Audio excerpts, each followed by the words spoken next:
850,000 pesos. Esa es la cantidad por la que mi nuera intentó matarme en silencio. Mi reacción fue tan fría como los números en un balance trucado. Nada de lágrimas, nada de histeria. 37 años desenredando fraudes corporativos me enseñaron que las emociones nublan la claridad. Había dedicado mi carrera a exponer mentiras camufladas en columnas de Excel, a detectar el único dígito alterado entre miles. Tomé el sobre que ella había escondido en el traje de mi esposo muerto. Lo guardé en mi bolso y dije en voz tan baja que apenas yo misma la escuché: Vanessa, en 72 horas vas a desear nunca haberme conocido. Lo que vino después destruiría su matrimonio, su reputación y la custodia de mi nieta que tanto decía amar. Pero déjame llevarte al momento exacto donde todo comenzó a desmoronarse. Eran las 11:43 de la mañana del martes 14 de enero de 2025. La capilla funeraria olía a gladiolos blancos mezclados con ese aroma químico de los desinfectantes que nunca logran esconder el olor a muerte. La luz entraba filtrada por cortinas de terciopelo verde oscuro, creando sombras que hacían que el rostro de Roberto en el ataúd pareciera más hundido de lo que realmente estaba. El aire acondicionado zumbaba constantemente, un sonido mecánico que se mezclaba con los sollozos contenidos de mis hermanas. Mis manos temblaban mientras sostenía el rosario que Roberto me había regalado en nuestro 20º aniversario. Las cuentas de madera estaban tibias contra mi piel. Podía sentir cada hendidura, cada imperfección tallada a mano. Mi nombre es Patricia Morales de Campos. Tengo 61 años. Fui esposa de Roberto durante 38 años, 4 meses y 16 días. Madre de Diego, nuestro único hijo. Abuela de Emma, de 5 años. Y en ese momento, parada frente al ataúd de mi esposo, no tenía idea de que mi familia había estado planeando robarme durante medio año. Vanessa se acercó al ataúd poco después del mediodía. Llevaba un vestido negro de Sara que costaba al menos 3,000 pesos. Sus zapatos eran nuevos, brillantes, tacones altos que resonaban contra el piso de mármol. Clic, clic, clic. Cada paso sonaba como una cuenta regresiva. Yo estaba sentada en la primera fila, a apenas 3 metros. Mi hijo Diego estaba afuera, fumando. Lo había visto salir 15 minutos antes, nervioso, evitando mi mirada. Vanessa miró alrededor. Lento, calculado, como quien revisa si hay testigos antes de cometer un delito. Sus ojos recorrieron la sala. Mi hermana Lucía estaba en el baño. Mi cuñado Javier hablaba por teléfono en el pasillo. El hijo de mi prima dormitaba en una silla del fondo. Pensó que estaba sola, pero yo la estaba mirando, a través del espejo decorativo de la pared lateral. Un espejo antiguo con marco dorado que reflejaba perfectamente el ataúd desde mi ángulo. Vi todo. Vanessa se inclinó sobre el ataúd. Su mano derecha tembló ligeramente mientras metía algo dentro del saco del traje de Roberto. Un sobre, grueso, color manila. Lo escondió entre las solapas, cerca del corazón. Sus dedos se movieron rápido, practicados, como si lo hubiera ensayado. Después se persignó. Lento, deliberado. Perfecta actuación de nuera devota. Mi corazón latía tan fuerte que pensé que todos en la sala podrían escucharlo. Boom, boom, boom. Como tambores en mis oídos. Sentí un sabor metálico en la boca. Rabia pura. Pero mantuve el rostro inmóvil. Ni un músculo, ni una lágrima. Soy contadora. Sé reconocer una anomalía cuando la veo. Y esto era una anomalía gigante, gritando que algo estaba terriblemente mal. Pero antes de continuar, revisa si ya estás suscrito al canal y deja tu like. Y dime en los comentarios, ¿desde dónde del mundo me estás escuchando? De verdad quiero saber hasta dónde ha llegado mi historia. 30 minutos después, cuando todos salieron para el café que sirvieron en el salón anexo, volví sola a la capilla. El lugar estaba vacío, silencioso. Solo se escuchaba el zumbido constante del aire acondicionado y el tic-tac del reloj de pared. Las 2:17 de la tarde. Mis piernas temblaban mientras caminaba hacia el ataúd. Podía sentir el frío del piso de mármol atravesando mis zapatos. El olor a gladiolos Era más intenso ahora, dulce, empalagoso, nauseabundo. Metí mi mano dentro del saco de Roberto. El sobre estaba exactamente donde Vanessa lo había dejado, en el saco del traje de Roberto. Mis dedos rozaron la tela del traje. Era el mismo traje que Roberto usó en la boda de Diego, gris oscuro. Yo misma lo había llevado a la funeraria esa mañana, planchado, con el pañuelo de seda que le regalé en su último cumpleaños. Saqué el sobre. Pesaba. Mucho. Demasiado para ser una simple carta de despedida. Lo abrí con manos temblorosas. Adentro había documentos, muchos. Papeles oficiales con sellos, firmas, números. Mi cerebro de contadora comenzó a procesar la información automáticamente, incluso antes de que mi corazón entendiera lo que estaba viendo. Una póliza de seguro de vida. 850,000 pesos, contratada el 20 de agosto de 2024, 6 meses antes de la muerte de Roberto. Asegurado, Roberto Campos Herrera. Beneficiaria, Vanessa Ruiz de Campos, no Patricia Morales de Campos, no la esposa de 38 años, no la madre de su hijo, Vanessa, mi nuera. Mis manos comenzaron a temblar tan violentamente que casi dejo caer los papeles. Respiré hondo. Una vez. 2 veces. El aire entraba frío a mis pulmones, pero salía caliente, cargado de furia. Seguí revisando el sobre. Extractos bancarios. De la cuenta conjunta que Roberto y yo teníamos. La que usábamos para gastos de la casa, para los medicamentos de Roberto, para todo. 15,000 pesos. Retirados el 20 de septiembre. 15,000 pesos. Retirados el 20 de octubre. 15,000 pesos. Retirados el 20 de noviembre. 15,000 pesos. Retirados el 20 de diciembre. 15,000 pesos. Retirados el 20 de enero. 3 días antes de que Roberto muriera. 75,000 pesos en total. Todos los retiros firmados por Diego Campos Morales, mi hijo, con autorización supuestamente firmada por Roberto. Pero yo sabía algo que ellos pensaban que yo no sabía. En septiembre, Roberto ya tenía demencia vascular avanzada. Apenas podía sostener una cuchara. Sus manos temblaban constantemente. Su firma era un garabato ilegible que cambiaba cada vez. No había forma de que Roberto hubiera autorizado esos retiros. No había forma de que hubiera firmado esos documentos. ¿Sabes qué fue lo peor? Lo que me partió el corazón en ese momento, parada frente al ataúd de mi esposo, sosteniendo la evidencia de la traición de mi propia familia, no fue el dinero, no fueron los 850,000 pesos que planeaban robarme. Fue darme cuenta de que mientras yo cuidaba a Roberto día y noche, limpiando sus vómitos, cambiando sus pañales, durmiendo 3 horas porque él se despertaba confundido a las 2 de la madrugada, gritando que quería ir a casa.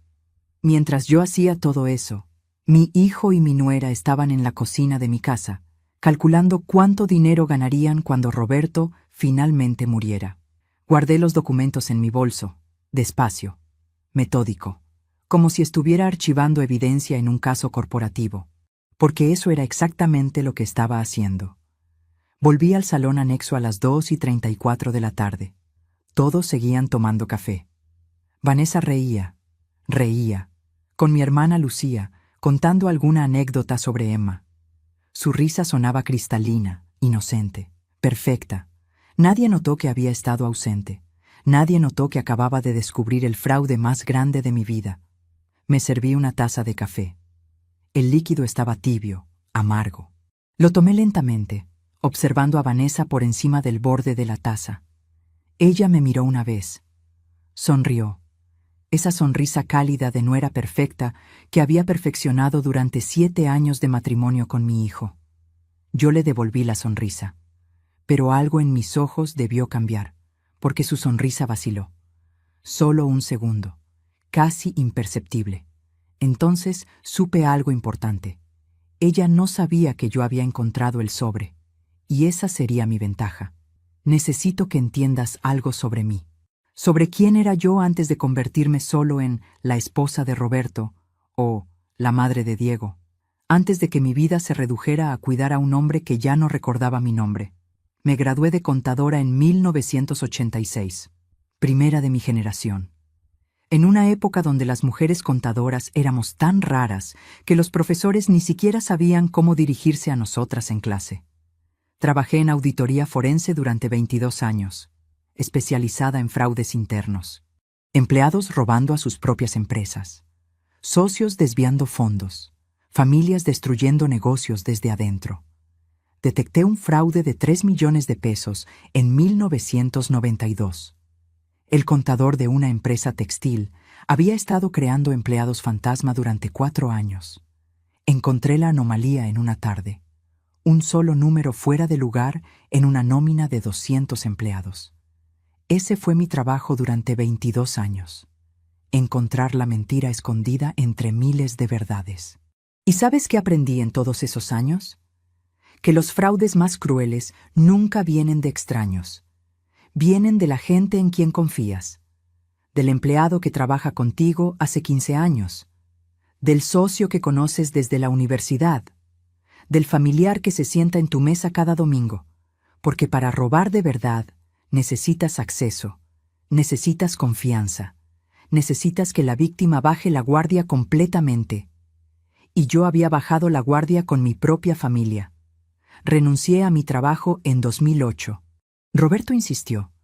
Dijo que ya habíamos ahorrado suficiente, que merecía descansar, que quería que pasáramos más tiempo juntos. Yo tenía 43 años.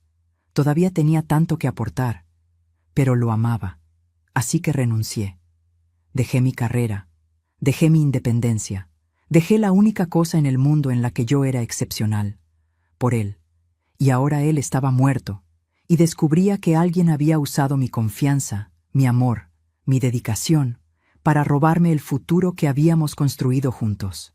Pero todavía no te he contado algo crucial, algo que cambiaría todo lo que pensaba sobre los últimos 6 meses de vida de Roberto. Déjame regresar al 20 de agosto de 2024, el día que contrataron el seguro. Yo lo recuerdo perfectamente. Era jueves.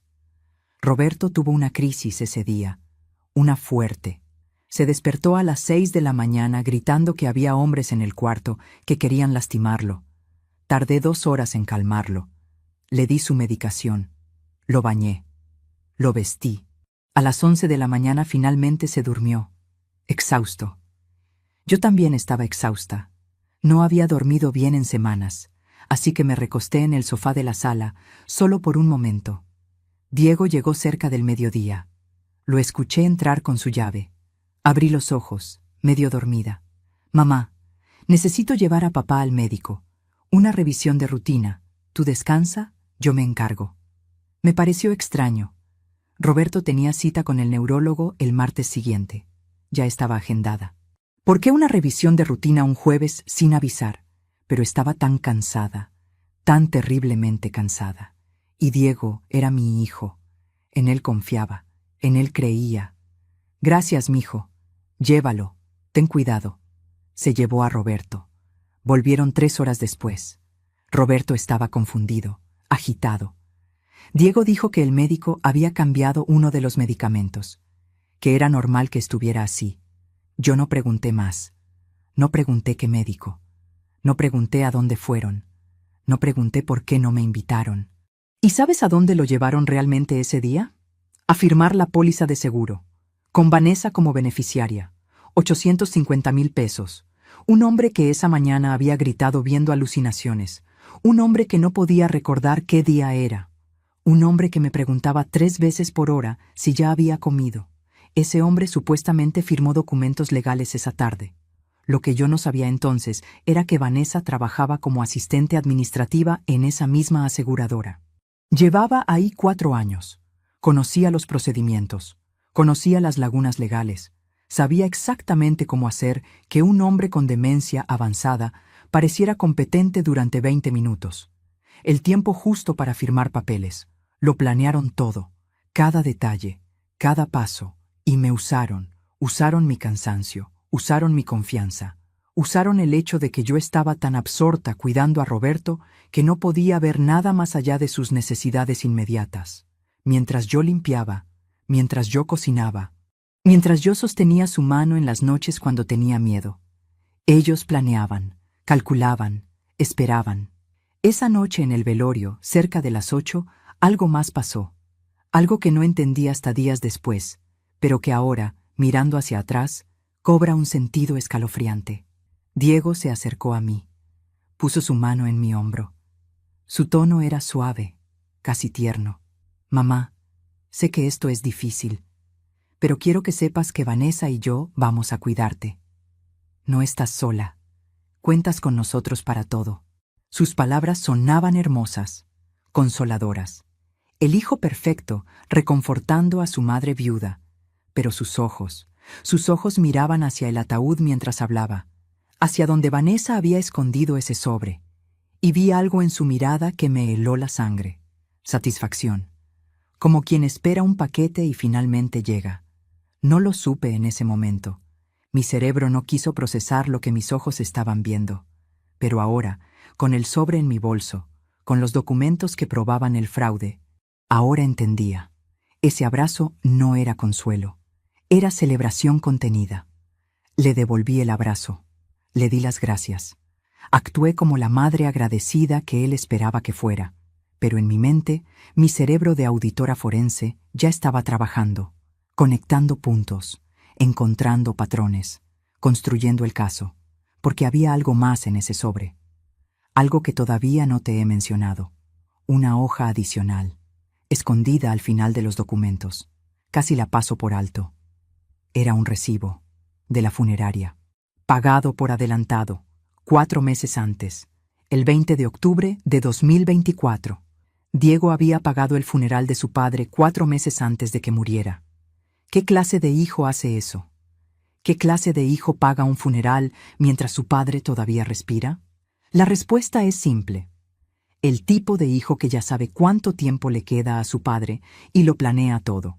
El tipo de hijo que ve a su padre no como una persona, sino como un cronómetro contando hacia un premio de 850,000 pesos. Roberto murió el domingo 11 de enero a las 4:37 de la madrugada. Yo estaba con él. Sostuve su mano. Le canté la canción de cuna que solía cantarle a Diego cuando era bebé. Besé su frente. Le dije que lo amaba. Diego llegó a las 7 de la mañana. Cuando le dije que su padre había muerto, se tapó la cara. Sus hombros temblaban. Pero no escuché ningún sollozo. No vi ninguna lágrima. Solo temblores secos, actuados. Y luego dijo algo extraño. Tan extraño que lo anoté en mi mente inmediatamente. Está en paz ahora, mamá. Ya no sufre. Todo salió como debía salir. Todo salió como debía salir. No, Dios lo quiso así. No, era su tiempo. Todo salió como debía salir. Como si hubiera un plan. Como si Roberto hubiera seguido un calendario predeterminado. Guardé todas estas observaciones. Cada anomalía. Cada detalle fuera de lugar. Porque eso es lo que hago. Es lo que siempre he hecho. Solo faltaban 69 horas para que ellos entendieran su error. 69 horas para que descubrieran que la vieja contadora jubilada que creían débil y quebrada por el duelo, nunca dejó de ser contadora, nunca dejó de buscar anomalías, y acababa de encontrar la más grande de todas. El entierro fue al día siguiente, miércoles 15 de enero, a las 10 de la mañana. El cementerio estaba silencioso excepto por el canto de las chicharras y el sonido de las palas golpeando la tierra. 60 horas. Eso era todo lo que faltaba. Vanessa lloraba. Lágrimas perfectas que corrían por sus mejillas sin arruinar su maquillaje. Diego la sostenía, susurrándole cosas al oído. Emma, mi nieta, se veía confundida, perdida, aferrándose a la pierna de su madre. Yo no lloré, no en el cementerio, no donde ellos pudieran verme. Después de la ceremonia, Diego se acercó. Mamá, hablé con Vanessa. Queremos que vengas a vivir con nosotros. No puedes quedarte sola en esa casa tan grande. Somos familia. Nos cuidamos entre nosotros. Sus palabras sonaban perfectas. El hijo amoroso, ofreciendo refugio a su madre viuda. Pero yo había visto los documentos. Sabía exactamente cuánto valía mi cuidado para ellos. Gracias, mijo, Déjame pensarlo unos días. Vi un destello en sus ojos. Impaciencia, molestia. Desapareció en menos de un segundo, reemplazado por comprensión. Claro, mamá, tómate tu tiempo, pero no mucho. No es bueno que estés sola procesando esto. No es bueno que estés sola. Traducción. No es bueno que tenga tiempo para pensar, para revisar documentos, para hacer preguntas incómodas. Pero ya era demasiado tarde para eso. Esa noche, sola en mi casa, saqué el sobre otra vez. Lo extendí todo sobre la mesa del comedor. Las mismas mesas donde Roberto y yo habíamos cenado durante 38 años, donde Diego había hecho su tarea de niño, donde habíamos celebrado cada Navidad, cada cumpleaños, cada logro familiar. Saqué mi laptop, una Dell vieja que había comprado en 2015. Todavía funcionaba perfectamente. Abrí una hoja de cálculo. Porque eso es lo que haces cuando eres contadora. Cuando encuentras un fraude, no te pones a llorar. Documentas, organizas, construyes el caso número por número. Columna A. Fechas de los retiros bancarios. Columna B. Montos. Columna C. Firmas autorizantes. Columna D. Estado cognitivo de Roberto en cada fecha. Empecé a recordar, a reconstruir los últimos 6 meses de nuestra vida. Y fue entonces cuando empecé a ver el patrón completo. Todas las cosas que ignoré. Todas las señales que estuvieron ahí, gritándome, y que yo decidí no ver porque no quería creer que mi propio hijo pudiera hacerme esto. El primer retiro fue el 20 de septiembre, 15,000 pesos. 3 días después, el 23 de septiembre, Diego vino a visitarnos. Era lunes. A las 6:15 de la tarde. Lo recuerdo porque Roberto acababa de tomar su medicación de las 6. Diego entró con una botella de vino. Cara. Una etiqueta que no reconocí. Dijo que había conseguido un bono en el trabajo, que quería celebrar con nosotros. Tomamos vino. Hablamos. Fue una tarde agradable. Una de esas raras tardes donde Roberto estaba lúcido, presente, riendo de los chistes de Diego. Diego se fue a las 9 de la noche. Me abrazó en la puerta. Te amo, mamá. Gracias por todo lo que haces por papá. Yo me sentí bendecida esa noche, bendecida de tener un hijo tan atento, tan amoroso. No me di cuenta de que acababa de celebrar con el dinero que me había robado 3 días antes. El segundo retiro fue el 20 de octubre. Otros 15,000 pesos. 2 semanas después, el 3 de noviembre, Diego y Vanessa nos invitaron a cenar. A un restaurante elegante en el centro. Mantel blanco, velas, meseros con guantes. Roberto ya estaba muy mal para entonces. Apenas podía sostener un tenedor. Yo tenía que cortarle la comida, ayudarlo a llevársela a la boca. Fue vergonzoso, humillante para él. Varias personas nos miraban, pero Diego insistió. Dijo que era importante, que la familia necesitaba esos momentos juntos. La cuenta fue de 4,700 pesos. Diego la pagó sin pestañear, con una tarjeta de crédito nueva, negra, de esas que solo te dan si tienes cierto nivel de ingresos. Me la acaban de aprobar, dijo orgulloso. Por fin estamos mejorando económicamente. Mejorando económicamente. Con mi dinero. Con el dinero que le robaron a un hombre que ni siquiera podía recordar qué había comido ese día. Y yo dije, qué maravilla, mijo. Me alegro tanto por ustedes. ¿Sabes qué es lo más doloroso de todo esto? No es la traición en sí. Es darme cuenta de cuántas veces tuve la oportunidad de verla y elegí no hacerlo. Cuántas veces mi instinto me gritó que algo estaba mal, y yo lo silencié porque prefería creer en la mentira cómoda que en la verdad devastadora. A veces confiamos demasiado en quienes no lo merecen. ¿Tú también has sido decepcionado por alguien que amabas? Comparte tu historia en los comentarios. Quiero leerte y saber que no estoy sola en esto. El tercer retiro fue el 20 de noviembre. 15,000 pesos más. Una semana después, el 27 de noviembre, era mi cumpleaños. 61 años. Diego llegó a las 3 de la tarde, con Vanessa y Emma. Traían un pastel, pequeño, de los que venden en el supermercado. 10 pesos, tal vez 15. No traían regalo. Perdón, mamá. El dinero está ajustado este mes. Las fiestas, ya sabes, pero te preparamos este pastel con todo nuestro amor. Ajustado. Una semana después de sacar 15,000 pesos de mi cuenta. Pero lo peor no fue eso. Lo peor fue cuando estábamos comiendo el pastel. Roberto estaba sentado en su silla, con la mirada perdida. Emma corrió hacia él, emocionada, queriendo mostrarle un dibujo que había hecho en la escuela. ¡Abuelo! ¡Mira lo que hice! Roberto la miró sin reconocerla.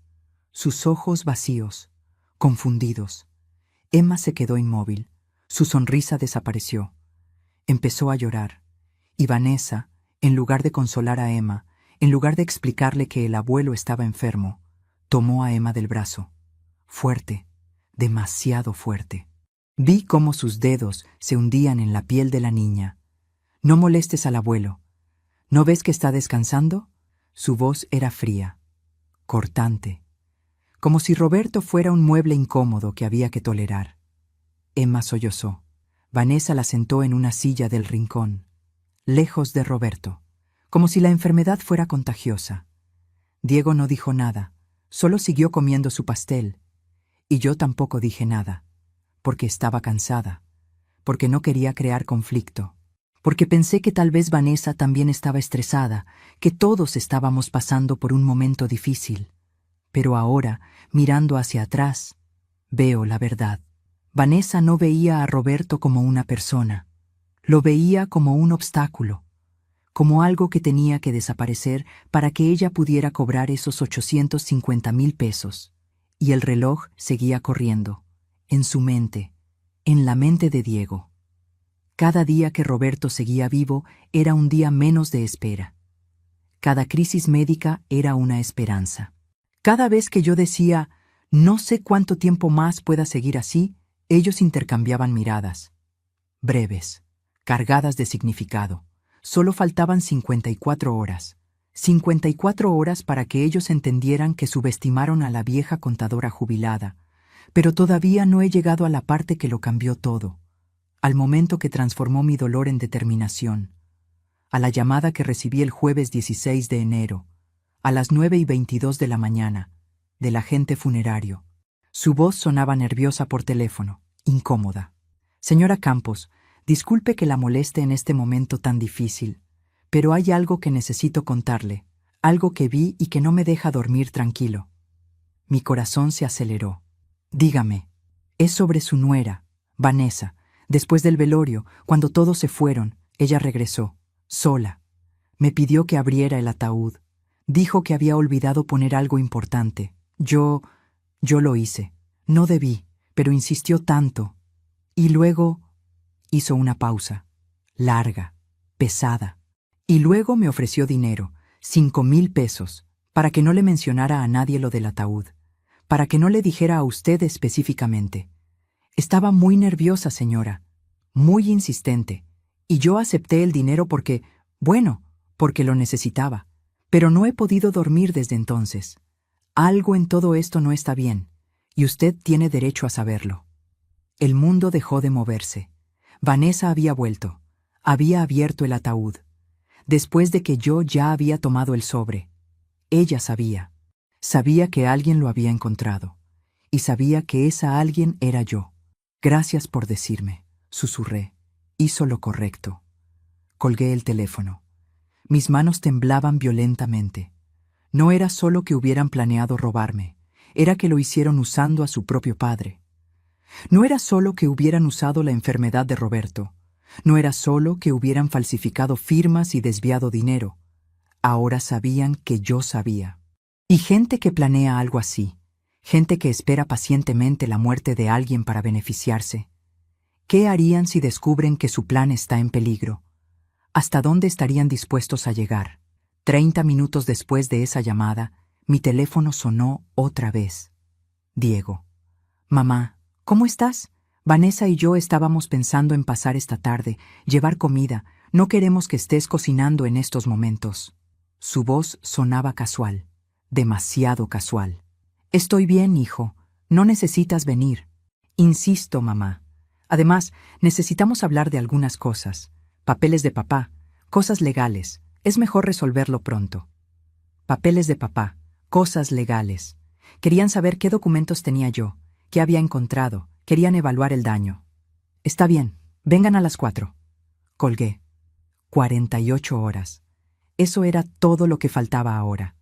Pasé las siguientes horas preparándome, no físicamente, mentalmente, porque esto iba a ser una actuación, la actuación más importante de mi vida. Tenía que hacerles creer que no sabía nada, que era la viuda destrozada, vulnerable, fácil de manipular. Tenía que ser exactamente lo que ellos esperaban que fuera. A las 4:03 de la tarde, escuché el auto en la entrada. Miré por la ventana. No era el auto viejo de Diego, era un Volkswagen Jetta nuevo, rojo brillante, con placas temporales. Acababan de comprarlo. Mientras yo enterraba a mi esposo, ellos compraban autos nuevos. Abrí la puerta, sonreí, abracé a Diego, abracé a Vanessa. Vanessa traía un vestido beige de lino, elegante, y zapatos nuevos también, tacones nude, de marca importada.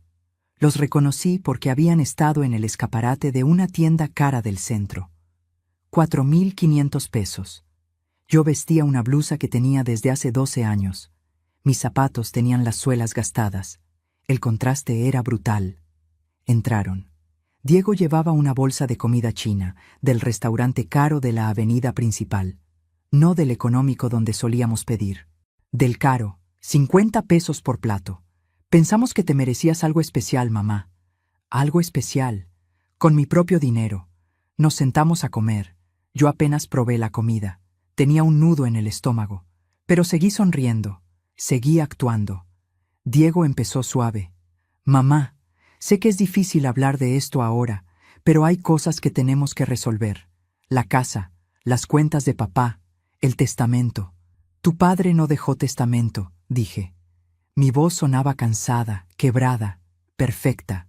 Diego y Vanessa intercambiaron una mirada rápida, casi imperceptible. ¿Estás segura?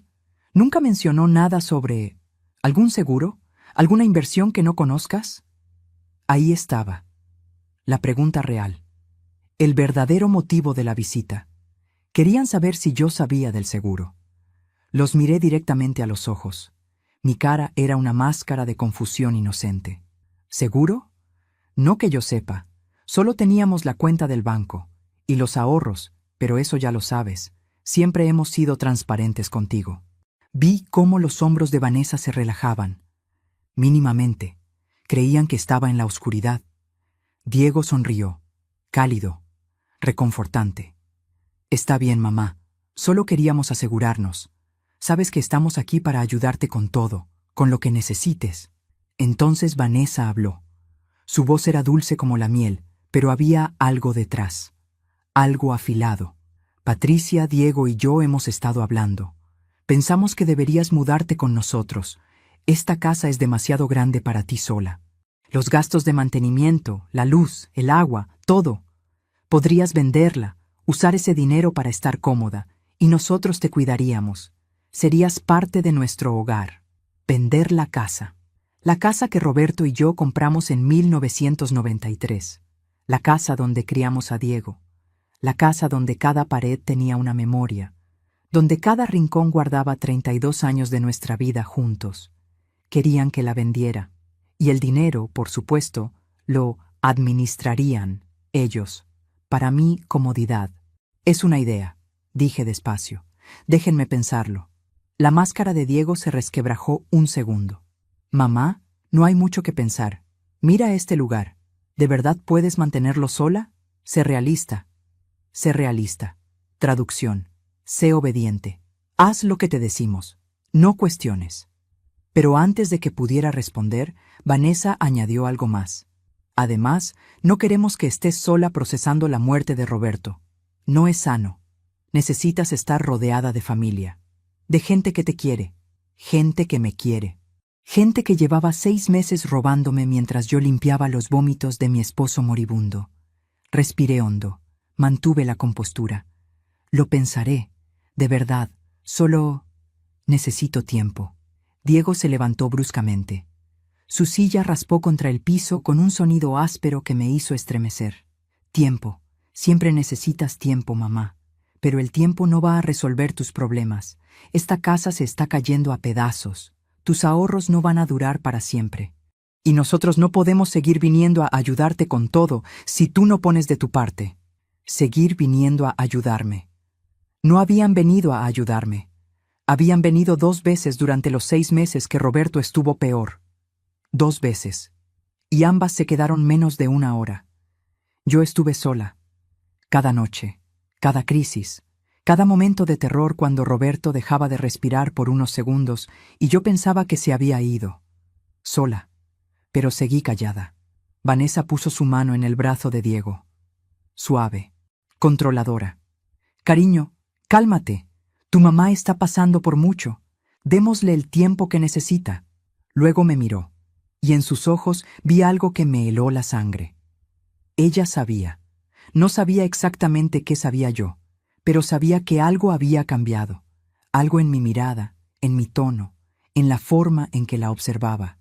Me estudiaba como yo la estudiaba a ella. 2 jugadoras de ajedrez, cada una esperando que la otra revelara su estrategia primero. Tienes razón, dije finalmente. Gracias por preocuparse por mí. Se fueron poco después, a las 5:47 de la tarde. Desde la ventana los vi subir al auto nuevo. Vi cómo Vanessa le decía algo a Diego. Vi cómo él golpeaba el volante, frustrado, enojado.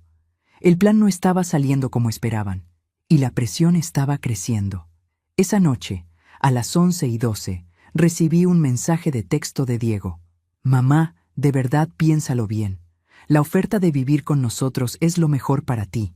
No queremos que tomes decisiones de las que te arrepientas después. Te amamos. Te amamos. Pero no tanto como amaban 850,000 pesos. No respondí el mensaje. Al día siguiente, viernes 17 de enero, Diego apareció otra vez. Sin avisar. A las 2 de la tarde. Esta vez no traía comida. No traía regalos. No traía sonrisas. Traía a Emma. Mamá, Emma quería verte. Ha estado preguntando por ti. Emma corrió hacia mí. La abracé. Olía a champú de manzanilla y a inocencia. A todo lo que todavía era puro en este desastre. Abuela, ¿puedo quedarme contigo hoy? Por favor, mamá y papá tienen cosas que hacer. Miré a Diego. Él evitó mi mirada. Claro que sí, mi amor. Diego se fue. Rápido, sin explicaciones. Pasé la tarde con Emma, jugamos, dibujamos, le preparé su merienda favorita, galletas de avena con pasas que siempre le encantaban. A las 7 de la noche, Diego todavía no volvía. A las 8 llamé a su celular. No respondió. A las 9, Emma empezó a llorar. Quería a su mamá. A las 9:30, finalmente Diego contestó. Mamá, perdón, se nos complicaron las cosas. ¿Puedes quedarte con Emma esta noche? Pasamos por ella mañana temprano. Diego, Emma necesita su ropa, sus cosas. No trajiste nada. Improvisas, mamá, como siempre has hecho. Nos vemos mañana. Colgó. Me usaron. Usaron a su propia hija como herramienta de manipulación, como forma de presionarme, de recordarme que ellos controlaban el acceso a mi nieta. Esa noche acosté a Emma en la habitación de invitados. Le presté una de mis camisas viejas como pijama. Le canté la misma canción de cuna que solía cantarle a Diego cuando era pequeño. Ella se durmió aferrada a mi mano. Y yo me quedé ahí, sentada en el borde de la cama, mirándola dormir. Y algo dentro de mí se endureció. Ya no se trataba solo de mí, se trataba de Emma. De una niña inocente siendo criada por 2 personas capaces de planear un fraude mientras su abuelo agonizaba. ¿Qué más serían capaces de hacer? ¿Qué tipo de valores le estaban enseñando? ¿Qué tipo de persona se convertiría si crecía pensando que esto era normal? Diego pasó por Emma al día siguiente a las 11 de la mañana, sábado 18 de enero. Sin disculpas, sin explicaciones, solo. Gracias, mamá. Nos salvaste. Nos salvaste, como si yo existiera solo para resolverles problemas, para servirles, para ser útil cuando me necesitaban y desechable cuando no. Vanessa ni siquiera se bajó del auto. Solo tocó el claxon 2 veces, impaciente. Emma salió corriendo. Se subió al auto. Se fueron. Y yo me quedé parada en la puerta de mi casa, sola otra vez. 24 horas. Solo faltaban 24 horas. Pero algo cambió en esa última interacción. Algo en la forma en que Diego me miró antes de irse. Frío. Distante. Como si fuera una empleada. Una niñera gratuita. No su madre. No la mujer que lo había llevado en el vientre 9 meses. No la que renunció a su carrera para criarlo. No la que se desveló cada vez que tuvo fiebre, pesadillas o el corazón roto. Solo una herramienta. Y en ese momento, mirándolo alejarse en su auto nuevo comprado con dinero robado, no sentí tristeza. Sentí algo mucho más peligroso. Sentí claridad absoluta, fría, precisa, mortal. Sonreí, porque finalmente entendí algo que Roberto solía decirme cuando yo auditaba casos especialmente crueles. Patricia, la gente que cree que puede salirse con la suya siempre comete el mismo error. Subestiman a la persona a la que están robando. Y ese error, mi amor, ese error les cuesta todo. Ellos me habían subestimado. Pensaron que 38 años de matrimonio me habían convertido solo en una esposa, solo en una madre, solo en una vieja cansada y rota por el duelo. Olvidaron quién era yo antes. Olvidaron lo que hacía. Olvidaron que había pasado 22 años encontrando a gente exactamente como ellos. Y ese olvido les iba a costar muchísimo más que 850,000 pesos. Mucho más. Esa misma tarde del sábado, hice algo que no había hecho en 18 años. Llamé a mi antigua colega, Mónica Salazar, abogada especializada en fraude financiero. Habíamos trabajado juntas en 4 casos grandes entre 2003 y 2007. Yo encontraba las irregularidades. Ella construía los casos legales. Éramos un equipo imparable. No habíamos hablado desde mi retiro, pero su número seguía guardado en mi teléfono, en la sección de contactos favoritos, como si una parte de mí siempre hubiera sabido que algún día lo necesitaría. Marqué a las 3:42 de la tarde. El teléfono de Mónica sonó. Contestó al tercer timbre. «Patricia, Dios mío, ¿eres tú?» Su voz sonaba exactamente igual. Firme, directa, confiable. «Soy yo, Mónica. Necesito ayuda». Le conté todo. Cada detalle. El seguro, los retiros, las firmas falsificadas, el estado cognitivo de Roberto, la póliza pagada por adelantado. Todo. Mónica guardó silencio durante 5 segundos completos después de que terminé. Luego dijo: «Patricia, esto es fraude. Fraude grave. Si lo que dices es cierto, estamos hablando de falsificación de documentos, abuso de adulto mayor, apropiación indebida. Tu hijo podría ir a prisión, tu nuera también». «Lo sé. ¿Estás segura de que quieres seguir adelante con esto? Es tu hijo, Patricia». Cerré los ojos, respiré hondo. «Es mi hijo, y me robó mientras yo cuidaba a su padre moribundo. Sí, estoy segura». «Está bien. Escúchame con atención. Mañana es domingo. El lunes a primera hora quiero que vengas a mi oficina. Trae todos los documentos, todo. Vamos a construir un caso. Y créeme, Patricia, si esto es lo que parece, ellos no van a saber qué los golpeó». Colgamos a las 4:06. 18 horas. Solo faltaban 18 horas para que comenzara la cuenta regresiva que Diego y Vanessa nunca vieron venir. Esa noche no dormí. No podía. Mi mente trabajaba sin parar, recordando, analizando, conectando cada pieza del rompecabezas. Y fue entonces, a las 2:37 de la madrugada, cuando recordé algo crucial, algo que no había procesado hasta ese momento. En noviembre, Roberto tuvo una crisis particularmente mala. Fue el 8 de noviembre, sábado. Se cayó en el baño a las 5 de la mañana. Yo escuché el golpe, corrí. Estaba en el piso, sangrando de la frente, confundido, llorando. Llamé a Diego, desesperada. «Hijo, necesito ayuda. Tu papá se cayó. No puedo levantarlo sola». Diego tardó 45 minutos en llegar. 45 minutos mientras yo sostenía a Roberto en el piso frío del baño, presionando una toalla contra su frente para detener el sangrado. Cuando Diego finalmente llegó, parecía molesto. no preocupado, molesto. Mamá, eran las 5:30 de la mañana, estábamos durmiendo. Tu padre estaba sangrando.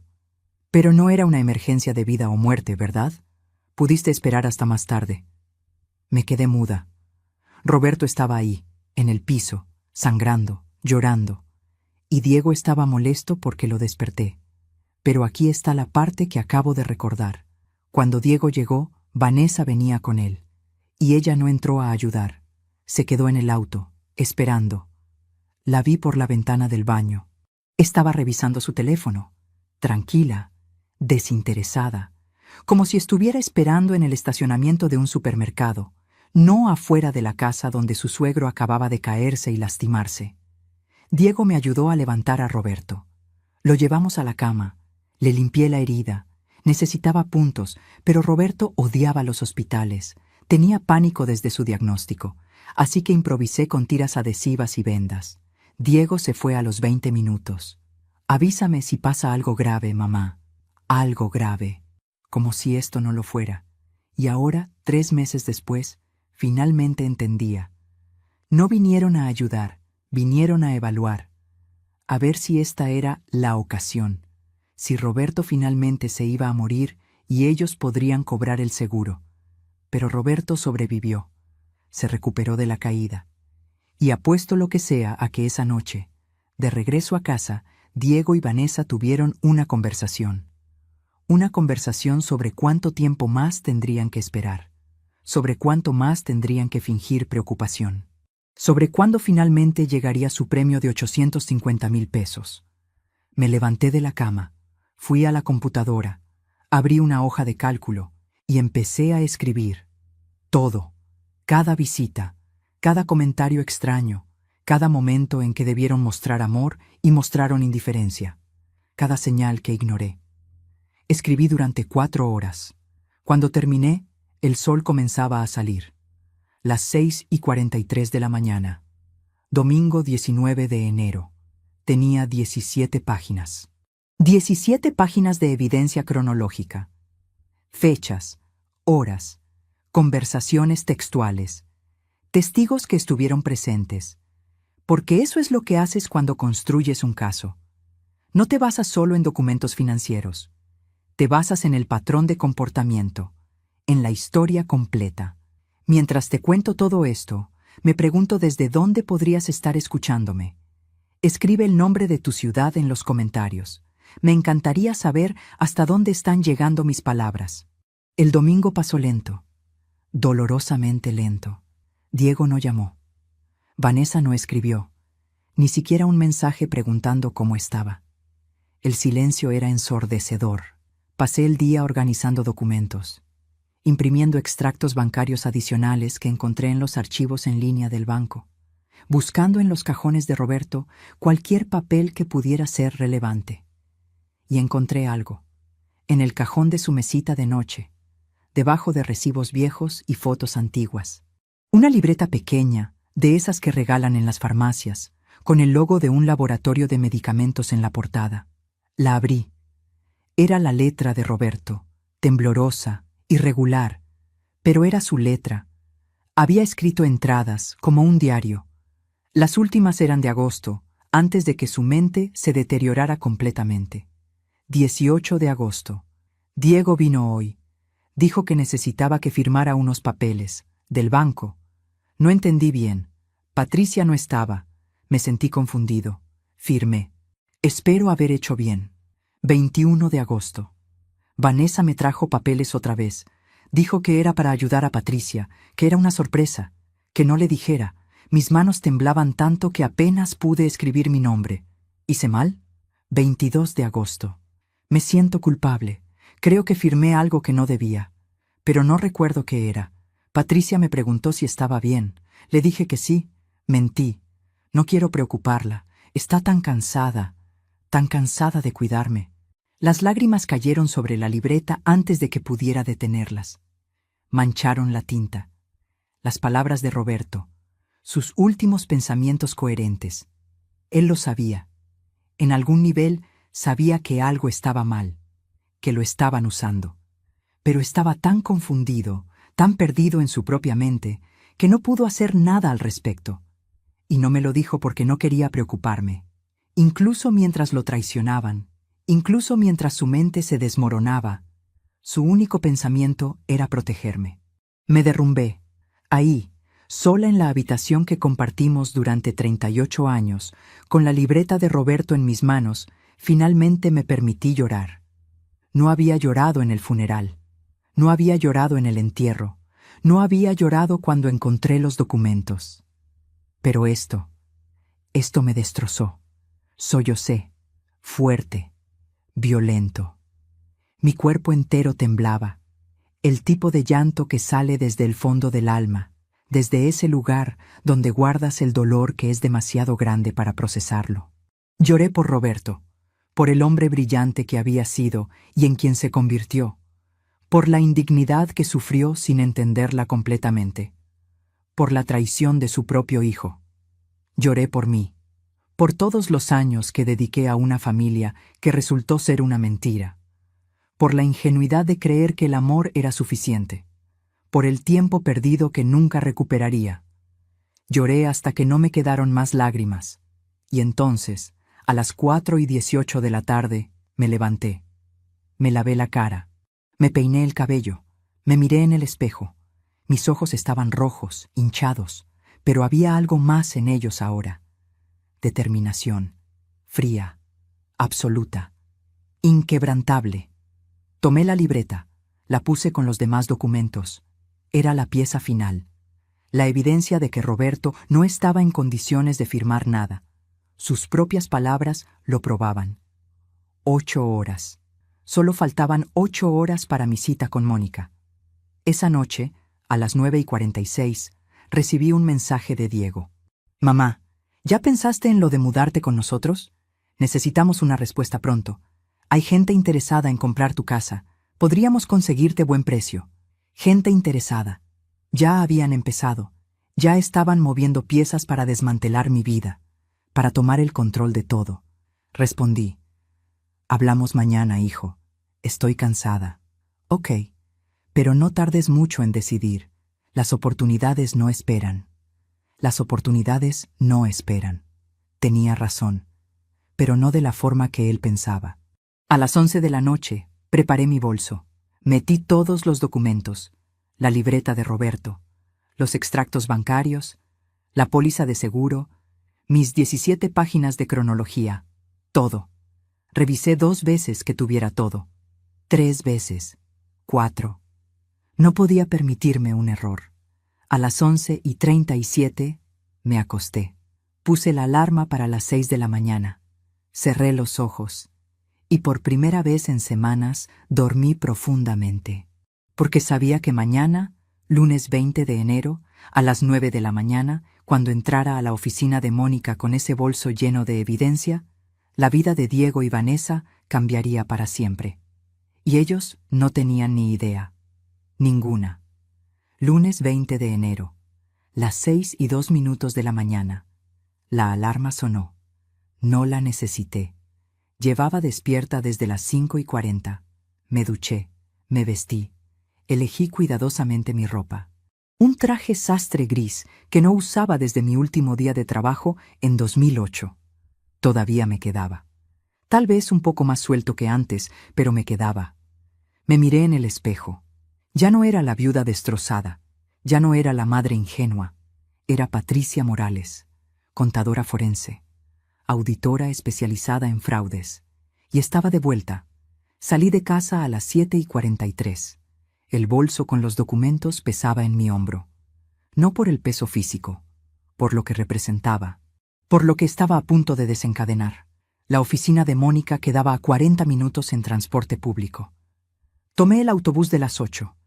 Me senté junto a la ventana. Vi la ciudad pasar, las calles que había recorrido durante 38 años, la vida que había construido con Roberto. Todo estaba a punto de cambiar. Llegué a las 8:47. 13 minutos antes, me senté en la recepción. Una chica joven me ofreció café. Acepté. Lo sostuve entre mis manos. Tibio. Reconfortante. A las 8:59, Mónica salió de su oficina. Lucía exactamente como la recordaba. Cabello corto, lentes gruesos, traje impecable, esa mirada aguda que no dejaba escapar ningún detalle. Me vio, sonrió, pero era una sonrisa profesional, la sonrisa que usaba cuando sabía que el caso sería brutal. Patricia, pasa.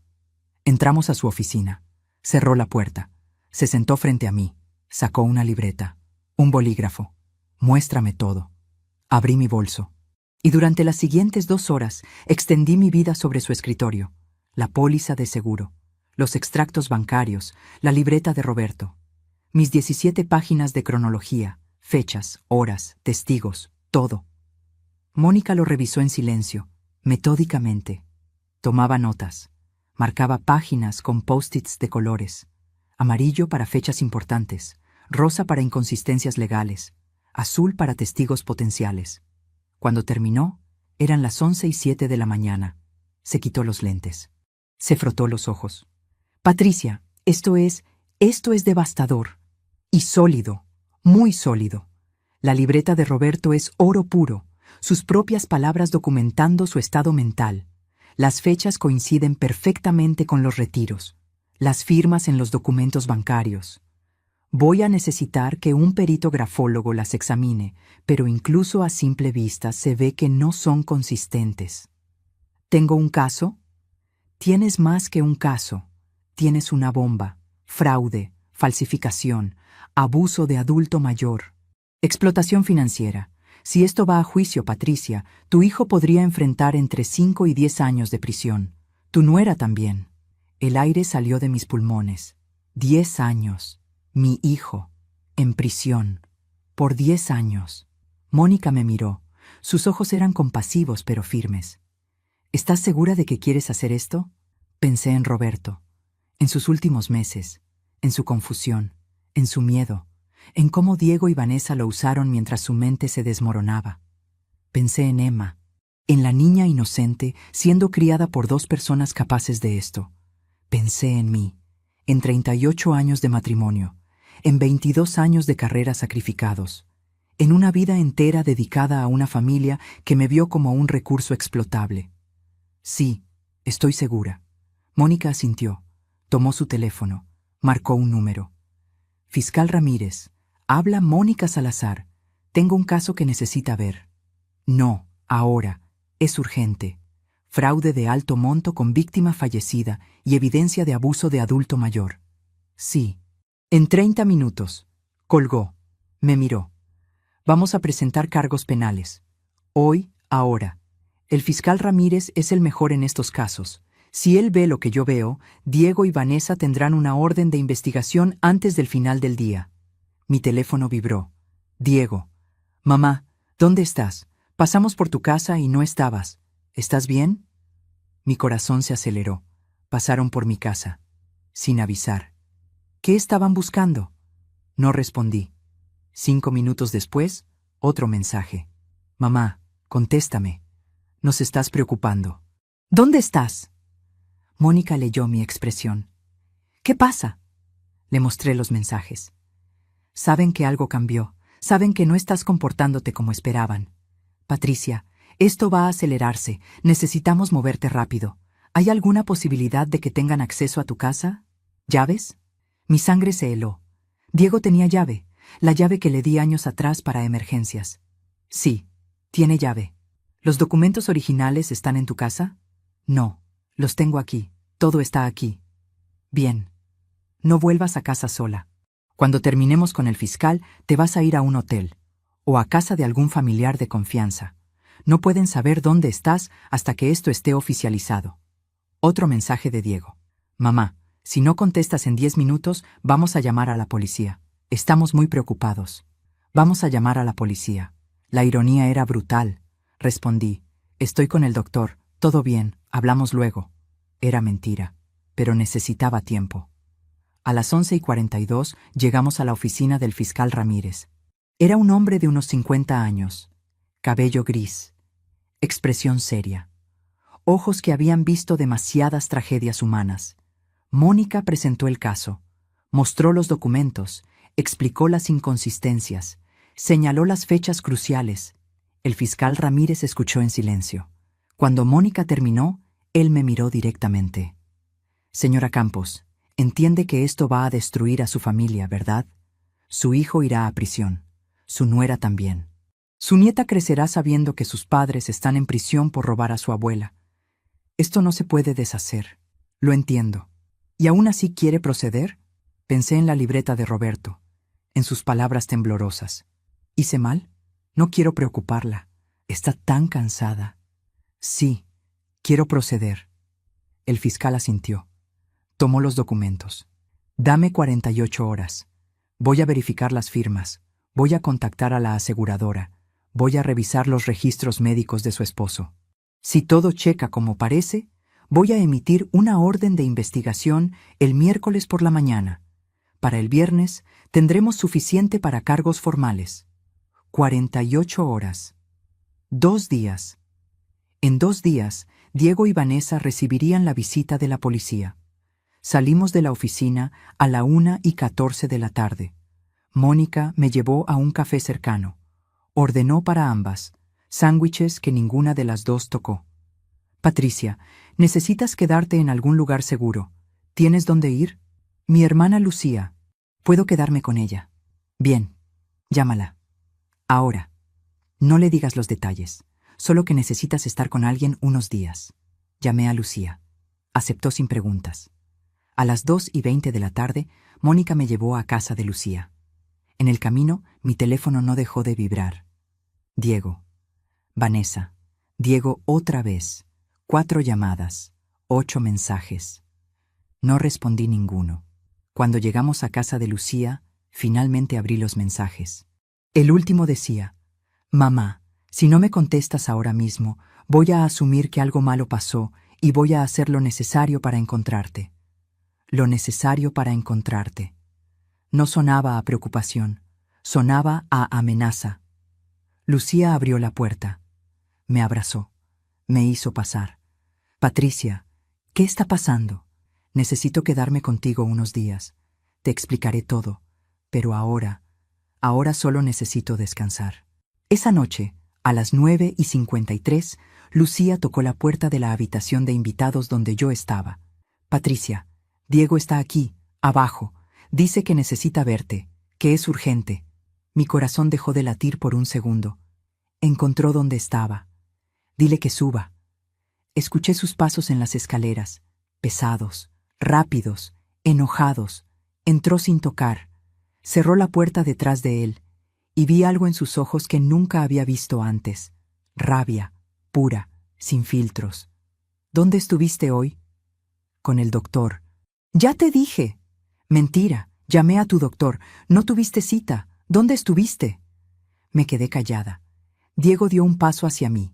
Su voz bajó, peligrosamente baja. Mamá, necesito que me digas la verdad. ¿Encontraste algo? ¿En el funeral? ¿En el ataúd de papá? Ahí estaba. La pregunta real. Lo miré directamente a los ojos. ¿Por qué lo preguntas, Diego? ¿Hay algo que debería haber encontrado? Su mandíbula se tensó. Sus manos se cerraron en puños. No juegues conmigo. Sé que Vanessa puso algo ahí. Y sé que tú lo tomaste. Devuélvemelo, ahora. ¿El seguro de 850,000 pesos? ¿Con Vanessa como beneficiaria? ¿Ese algo? El color desapareció de su cara. Silencio, largo, pesado, asfixiante. Luego, su expresión cambió. De shock a algo peor, a cálculo frío. Mamá, no entiendes. Eso era para proteger a la familia, para asegurar el futuro de Emma. Papá estaba de acuerdo. Tu padre tenía demencia avanzada. No podía estar de acuerdo con nada. Él firmó los documentos. Tú falsificaste su firma, lo sé. Tengo pruebas. Diego rió, una risa amarga, vacía. ¿Pruebas? ¿Qué pruebas? ¿Los papeles que robaste de un ataúd? ¿Crees que eso es admisible en corte? Mamá, por favor, eres una vieja jubilada, no tienes idea de cómo funciona el sistema. Y ahí estaba, el estadio 6. La máscara finalmente cayó completamente. Ya no era mi hijo, era un extraño cruel que me miraba con desprecio. Tienes razón, dije suavemente. Solo soy una vieja jubilada. ¿Qué podría yo saber? Diego se relajó, mínimamente. Devuélveme los documentos. Olvidamos que esto pasó. Te mudas con nosotros. Vendemos tu casa. Todo sigue como planeamos. Todos ganamos. ¿Y si me niego? Su expresión se endureció. Entonces vas a descubrir qué tan sola puedes estar. Emma no te verá más. Yo no te hablaré más. Vanessa y yo nos aseguraremos de que toda la familia sepa que te volviste loca de dolor, que estás inventando cosas, que necesitas ayuda psiquiátrica. ¿Quién crees que te va a creer? ¿Una vieja traumatizada? ¿O tu hijo y su esposa respetable? Cada palabra era un cuchillo. Pero ya no me dolían, porque finalmente veía quién era realmente, y esa claridad, por dolorosa que fuera, era liberadora. Entiendo, dije. ¿Dónde están los documentos? En un lugar seguro. Mamá, Diego, sal de esta habitación, ahora, o llamo a la policía y les digo que me estás amenazando. Nos miramos. 2 extraños, 2 enemigos. Diego salió, dio un portazo. Lo escuché bajar las escaleras. Escuché la puerta principal cerrarse. Me senté en la cama, temblando, no de miedo, de adrenalina pura. Tomé mi teléfono. Le escribí a Mónica. Diego sabe que tengo los documentos. Acaba de amenazarme. Necesitamos acelerar todo. Su respuesta llegó en 30 segundos. Voy a llamar al fiscal. Esto cambia las cosas. Si te está amenazando, podemos agregar intimidación de testigo. Te llamo en 10 minutos. 10 minutos. Y entonces mi teléfono sonó. Número desconocido. Contesté. Señora Campos, habla el oficial Méndez de la aseguradora Protección Total. Recibimos una solicitud de cobro de póliza. Número de póliza PT 847293. Asegurado Roberto Campos Herrera. Necesitamos verificar algunos datos. Mi corazón se detuvo. ¿Una solicitud de cobro? ¿Cuándo? Hace 3 horas, a las 11 de la mañana, presentada por Vanessa Ruiz de Campos, como beneficiaria principal. El proceso normal toma entre 4 y 6 semanas, pero ella solicitó procesamiento urgente. Trabaja con nosotros, así que tiene ciertos privilegios. 3 horas. Mientras yo estaba con el fiscal, Vanessa estaba en su oficina iniciando el cobro del seguro. Ya no esperaban, ya no fingían, se movían rápido, desesperados. Oficial Méndez, no autorice ese pago. Esa póliza es fraudulenta. Mi esposo no tenía capacidad mental para firmarla, y yo soy su esposa legal. Cualquier beneficio debería ir a mí. Silencio al otro lado. Señora, esas son acusaciones graves. Voy a necesitar que venga a nuestras oficinas y presente documentación formal. Estaré ahí mañana a primera hora, con mi abogada, y con la policía si es necesario. Colgué. Respiré hondo. Todo se estaba acelerando, más rápido de lo que había imaginado. Diego y Vanessa estaban en pánico, y la gente en pánico comete errores. Solo tenía que esperar. Mañana sería el día. Mañana comenzaría el verdadero final. A la mañana siguiente, martes 21 de enero, me desperté en casa de Lucía antes de que sonara la alarma. Eran las 5:58 de la madrugada. El cielo aún estaba oscuro. El cuarto olía a café reciente que Lucía ya había puesto en la cocina. El aire estaba frío, seco, y sentí el tejido áspero de las sábanas contra mis piernas mientras me incorporaba. Hoy no era un día cualquiera. Hoy era el día. A las 7:15, Mónica pasó por mí a casa de Lucía. Subí a su auto con mi bolso de siempre. Pero dentro, esta vez, no llevaba solo pañuelos y llaves. Llevaba el futuro de Diego y Vanessa empaquetado en carpetas plásticas. En el camino hacia la aseguradora, nadie habló al principio. Afuera, la ciudad despertaba. Vendedores abriendo cortinas metálicas, niños de uniforme atravesando la calle, autobuses llenos. Dentro del auto, el único sonido era el aire acondicionado y el ligero tintinear de las anillas metálicas de la carpeta que yo apretaba contra mi regazo. Patricia, dijo Mónica finalmente, recuerda algo. Hoy no estás pidiendo un favor. Hoy estás defendiendo un derecho. Tu derecho, el de Roberto. Asentí. Llegamos a las oficinas de protección total a las 8:32 de la mañana. El edificio era de vidrio, alto, moderno. En el lobby olía a perfume caro, mezclado con café de máquina. Los pisos brillaban tanto que casi reflejaban mi rostro. Sentí un nudo amargo en la garganta, toda esa elegancia pagada, en parte, por pólizas como la de Roberto. En el ascensor, el silencio era denso. El aire parecía más frío allí dentro.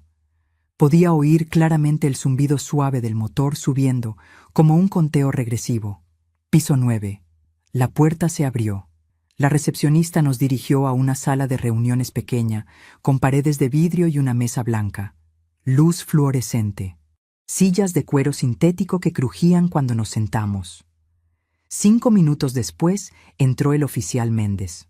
Joven, tal vez 30 y pocos años, camisa azul clara, una carpeta en la mano. Su aroma a desodorante barato contrastaba con el perfume dulce que aún venía del corredor. Señora Campos, licenciada Salazar, gracias por venir. Se sentó. Abrió su carpeta. Como le dije por teléfono, recibimos la solicitud de cobro de la póliza de su esposo ayer a las 11 de la mañana. Normalmente, esto sería un trámite simple, pero sus declaraciones cambian todo. Mónica deslizó hacia él una de nuestras carpetas. Aquí tiene copia de la libreta de Roberto, registros médicos y evidencia de los retiros hechos por el hijo, Diego Campos Morales, aprovechándose del deterioro cognitivo del señor Campos. Méndez empezó a revisar los documentos. Cada hoja que pasaba sonaba como un golpe seco en la mesa. Tac, tac, tac. El sonido parecía ecoar directamente en mi pecho. Pasaron 10, 15 minutos. Finalmente, levantó la vista. Esto es serio, muy serio, y concuerda con algo que ya nos parecía extraño. La póliza fue contratada con mucha prisa, con la esposa legal excluida como beneficiaria y con la propia empleada, la señora Vanessa Ruiz, como única beneficiaria. Eso ya es, como mínimo, un conflicto de interés. Y un posible delito, añadió Mónica, su voz firme. Méndez asintió. Voy a detener de inmediato el proceso de pago. La póliza será congelada hasta nueva instrucción. Además, voy a elevar un informe interno a nuestro departamento jurídico.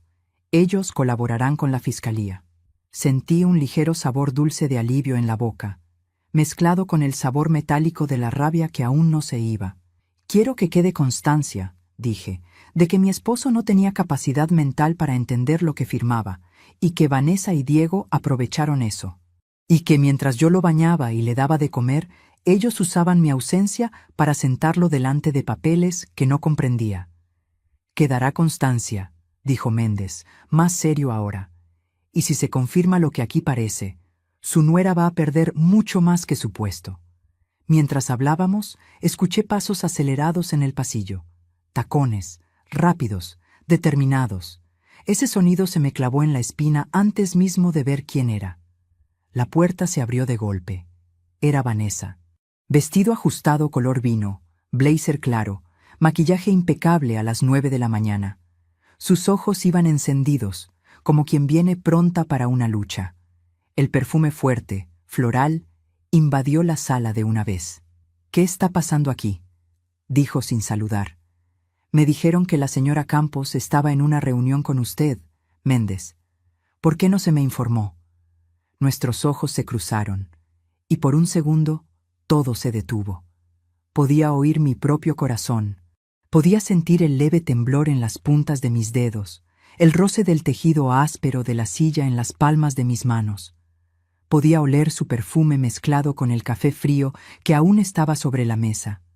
México, Bogotá, Buenos Aires, Madrid, no importa desde dónde me escuches ahora mismo, pensé, casi como si hablara con quien está viendo esta historia. Hay momentos en la vida en que una sola mirada resume años de engaño. Vanessa cerró la puerta detrás de sí, despacio, como quien se prepara para un interrogatorio. México no, corregí mentalmente. Mi vida no es una telenovela. Es peor, porque es real. Señora Ruiz, dijo Méndez, poniéndose de pie. Esta es una reunión formal con la beneficiaria legal del señor Campos y su abogada. Por políticas internas, usted no debería estar presente. Vanessa soltó una risa seca. ¿Beneficiaria legal? La póliza me nombra a mí, no a ella. Mónica se levantó también. Su presencia llenó la sala. La póliza que usted misma gestionó, siendo empleada de esta empresa, usando a un adulto mayor con capacidades deterioradas para beneficiarse personalmente. Señora Ruiz, cada palabra que diga en este momento puede ser usada en su contra más adelante. Le recomiendo que tenga cuidado. Por primera vez desde que la conocía, vi miedo real en los ojos de Vanessa. Miedo, mezclado con algo más. Cálculo. Se volvió hacia mí. Patricia, por favor, no sabes lo que haces. Roberto quiso proteger a Emma. Él... No uses el nombre de Roberto para justificar lo que hicieron. La interrumpí, mi voz baja, controlada. Lo firmaste todo a sus espaldas. Aprovechaste cada vez que yo salía a comprar medicamentos, cada momento en que estaba tan cansada que cerraba los ojos 20 minutos en el sofá para ponerle un bolígrafo en la mano a un hombre que ya no sabía ni escribir su nombre. Ella apretó los labios.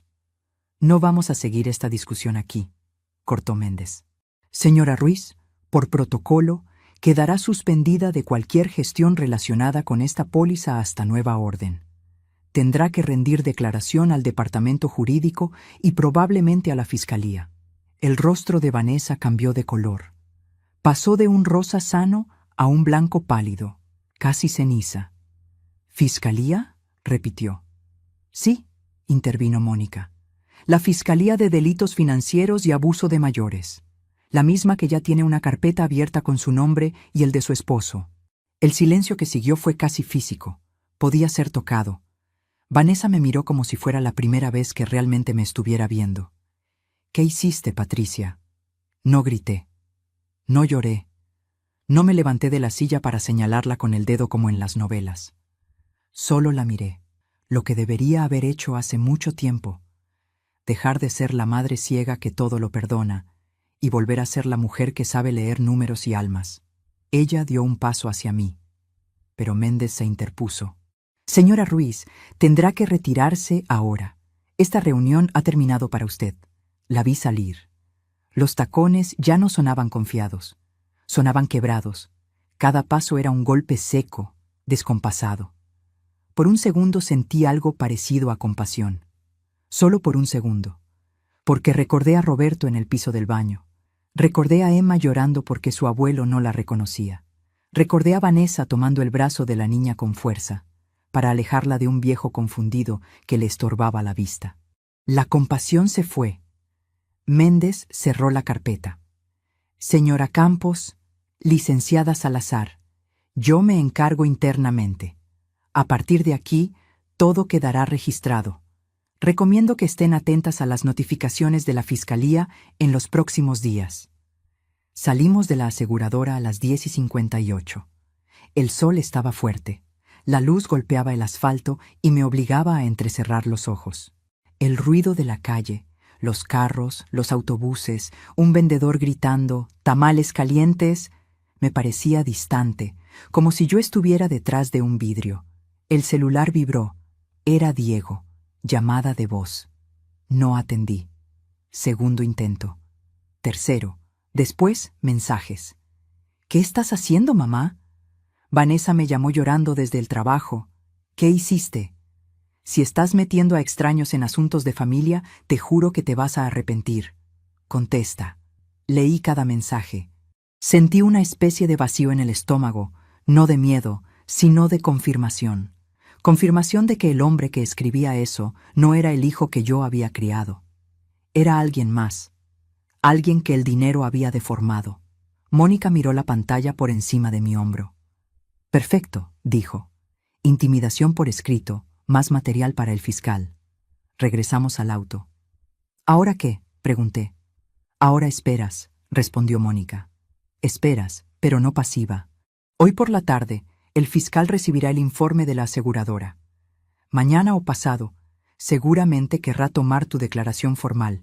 Y en paralelo, Diego y Vanessa empezarán a moverse, a cubrirse, a borrar cosas, a llamar a familia para ponerlos en tu contra. ¿Y eso es bueno? Para ellos, no. Cuando la gente tiene miedo, comete errores. Y nosotros necesitaremos esos errores. De camino a casa de Lucía, el aire dentro del auto olía a café recalentado y a papel. El sonido de los carros pasaba como un susurro constante, casi hipnótico. Cerré los ojos por unos segundos, solo para descansar la vista. Y entonces un pensamiento me atravesó como un rayo. Ya no podía seguir ignorando las señales, los mensajes, las llamadas, las amenazas veladas. No eran solo miedo. Eran la reacción de alguien que todavía no había entendido la magnitud de lo que se le venía encima. Ellos seguían creyendo que esto era una pelea familiar, un conflicto interno. Algo que se podía resolver con gritos, con chantaje emocional, con historias distorsionadas contadas a tías y primos. Todavía no sabían que el Estado ya estaba involucrado, que la palabra fraude ya estaba escrita junto a sus nombres en una carpeta oficial, que sus movimientos financieros ya estaban siendo revisados por ojos que no tenían lazos de sangre con ellos. Todavía no sabían que, en cuestión de días, habría un golpe en su puerta que no podrían ignorar. Y yo tampoco sabía algo. Algo que descubriría esa misma tarde, cuando sonó el timbre de casa de Lucía a las 6:08 de la tarde. Un sonido normal, en un día que ya no tenía nada de normal. El timbre sonó a las 6:08 de la tarde. Un sonido agudo, insistente, que cortó la conversación con Lucía en la cocina. El olor a guiso de pollo aún flotaba en el aire. Lucía me miró. ¿Esperas a alguien? Negué. El timbre sonó otra vez, 2 veces seguidas. Caminamos hacia la puerta. Desde el pasillo se veían 3 siluetas tras el vidrio esmerilado: Diego, Vanessa y un desconocido de traje oscuro, carpeta en mano. «Mamá, tenemos que hablar», dijo Diego sin saludar. «Buenas tardes», añadió el hombre. «Soy el licenciado Herrera, abogado de Diego y Vanessa». La palabra abogado se quedó suspendida. «Pasen», dije. Entraron. Diego se sentó con confianza. Vanessa, impecable, perfumada. Lucía me observaba en silencio. Yo respiré hondo. El sabor del café amargo volvía a mi lengua. «Mis clientes están preocupados», dijo el abogado. «Usted ha hecho acusaciones graves. Esto afecta el honor de la familia y la estabilidad de su nieta». «El honor se perdió el día que mi hijo retiró 15,000 pesos de la cuenta de su padre enfermo», respondí. «Mis clientes aseguran que fue con su consentimiento». «Entonces, mienten». Diego golpeó la mesa. «Basta, mamá. ¿Quieres vernos en la cárcel?» «Quiero ver justicia, respeto, que una vida entera de trabajo no acabe en un fraude armado en mi cocina». Vanessa intentó calmar el tono. «Patricia, sabemos tus sacrificios, pero ese dinero no es solo tuyo. Diego es el hijo, Emma la nieta. También tenemos derecho a pensar en nuestro futuro». «El derecho se gana», respondí. «Yo lo crié con amor, y así me paga». El abogado carraspeó. «Queremos un arreglo familiar. Usted retira las denuncias y ellos garantizan su manutención y cuidado». «Déjeme ver si entiendo. Ellos roban y yo entrego mi silencio a cambio de una mesada». «Yo no lo pondría así», dijo él. «Por supuesto, porque si lo dijera con las palabras correctas, sentiría vergüenza». Diego estalló. «Siempre la víctima, siempre el drama». Lo miré fijamente. «¿Sabes lo que es limpiar vómito de tu padre? ¿O contar monedas para sus medicinas porque vaciaste la cuenta? En Navidad cociné 5 horas esperando que vinieras, y a último momento preferiste otra casa. 12 sillas vacías, Diego. Eso duele más que el dinero». Silencio. Vanessa fingía mirar la pared. «Si seguimos este camino penal, no habrá vuelta atrás», advirtió el abogado. «Ya decidí», dije. «En 48 horas tocarán tu puerta, Diego. No seré yo, será la justicia». «¿Y crees que saldrás ilesa?», te señalarán. «La señora que metió al hijo preso». Prefiero eso a ser cómplice. Que mis nietos digan que su abuela tuvo el valor de decir basta. El abogado cerró la carpeta. «Lamento que esto haya llegado hasta aquí». «Yo también», respondí. Salieron. El perfume de Vanessa tardó en irse. El silencio era casi sagrado. Lucía me miró. ¿Estás segura? Sí, dije. Y si no lo estoy, ya es tarde para volver a ser ciega. 2 días después, el fiscal Ramírez me llamó. Tenemos pruebas suficientes para abrir investigación contra Diego y Vanessa. En breve serán citados. Gracias, dije. Solo piense en Emma. Ella no tiene culpa. Proteger a una niña a veces implica poner límites a los adultos, respondió. Pocas horas más tarde, Diego me envió una foto. 2 coches de policía frente a su casa. Texto. ¿Estás feliz ahora? Respondí. No, solo en paz. Supe luego que Vanessa abandonó la casa esa misma semana. Posteo en redes. Algunas personas no soportan el éxito de otros. Una manera elegante de disfrazar el miedo. Días después, la fiscal Mónica me llamó. Hay un ofrecimiento. Si Diego coopera y reconoce la falsificación, obtiene pena menor. No tocará tu patrimonio. Vanessa perderá su licencia en el sector financiero. ¿Y Emma? Podría mantenerse custodia compartida si él acepta terapia. Pensé, no quiero decidir el destino de su alma. Solo que Emma crezca sabiendo distinguir el bien del mal. Acepté el acuerdo. Por mí, por Emma, por Roberto, que habría pedido justicia sin rencor. Con el tiempo, Vanessa fue despedida y sancionada. Diego devolvió el dinero y quedó manchado ante todos. No fue preso, pero perdió la honra, esa que no se recupera. Emma sigue siendo mi nieta. En terapia dijo una vez, mi abuela dice la verdad. Mi papá se equivocó, pero yo lo quiero igual. Hoy grabo esto en la misma mesa donde un día lloré sobre papeles manchados. Leo las notas de Roberto. Creo que firmé algo que no debía. No quiero preocupar a Patricia. Ya no lloro. Siento que lo honré. Si me hubiera callado, lo habría traicionado. Quiero que mis nietos sepan, la sangre no garantiza respeto. El respeto se gana y se pierde con actos, con verdad, con cada mesa vacía donde se rompió un vínculo. 850,000 pesos. Esa es la cantidad por la que mi nuera intentó matarme en silencio. Así empezó esta historia. Hoy puedo decir otra cosa. Ni todos los pesos del mundo compran la honra perdida en un acto de cobardía. Y aquí sigo, con menos ilusiones, pero la cabeza erguida. Esta no fue una historia de dinero, fue una historia de dignidad. Hoy es otro enero, no el del velorio, ni el del seguro, ni el de las amenazas veladas. Otro. La mesa es la misma, el reloj también, y hasta el ruido de la calle parece igual. Autobuses, un vendedor de frutas, niños volviendo de la escuela. Pero yo ya no soy la misma. La casa, que antes me quedaba enorme, ya no se siente vacía. Todavía hay silencios, pero son otros. Antes pesaban, ahora descansan. Diego casi no viene. Nos vemos en lugares neutros, el consultorio del psicólogo, el pasillo del juzgado, alguna fiesta familiar llena de silencios torpes.